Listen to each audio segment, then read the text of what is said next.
অন্তর্বর্তীকালীন সরকারকে প্রশ্নহীন রাখার চ্যালেঞ্জ তাদেরকেই গ্রহণ করতে হবে জানিয়ে বিএনপির ভারপ্রাপ্ত চেয়ারম্যান তারেক রহমান বলেছেন, জনগণের সব অধিকার নিশ্চিত করতে পারে একমাত্র জনগণের দ্বারা নির্বাচিত সরকার। স্বৈরাচার শেখ হাসিনার পতনে যারা ভূমিকা রেখেছে তাদের যথাযোগ্য মর্যাদার সাথে স্মরণ করতে না পারলে ইতিহাস কাউকে ক্ষমা করবে না বলেও জানান তিনি। সুফিয়ান ফারাবি তুলে ধরেছেন বিস্তারিত। ঝিনাইদহের শহীদদের স্মরণে বিএনপির বিশাল এই জনসভা।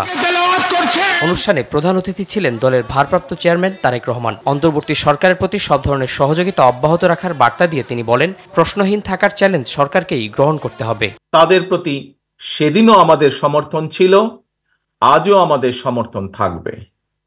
তবে এখানে একটি কিন্তু রয়েছে প্রিয় ভাই বোনেরা, তাদের প্রতি আমাদের আস্থাকে প্রশ্নহীন রাখার চ্যালেঞ্জ কিন্তু তাদেরকেই নিতে হবে। জুলাই আগস্ট সহ বিগত 16 বছরে যারা স্বৈরাচার পতনে ভূমিকা রেখেছে তাদের সবাইকে যথাযোগ্য মর্যাদা দেওয়ার গুরুত্ব তুলে ধরেন তিনি।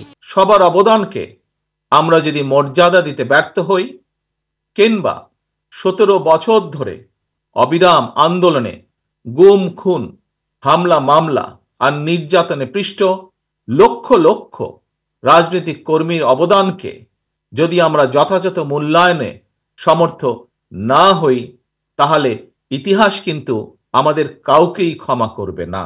সব সমস্যার সমাধান ও জনগণের অধিকার নিশ্চিত করতে নির্বাচিত সরকারের কোনো বিকল্প নেই বলেও মনে করেন তারেক রহমান। জনগণের নিরাপত্তা, প্রাত্যহিক সুবিধা সবকিছুই কিন্তু দিতে পারে একমাত্র জনগণ দ্বারা নির্বাচিত একটি সরকার।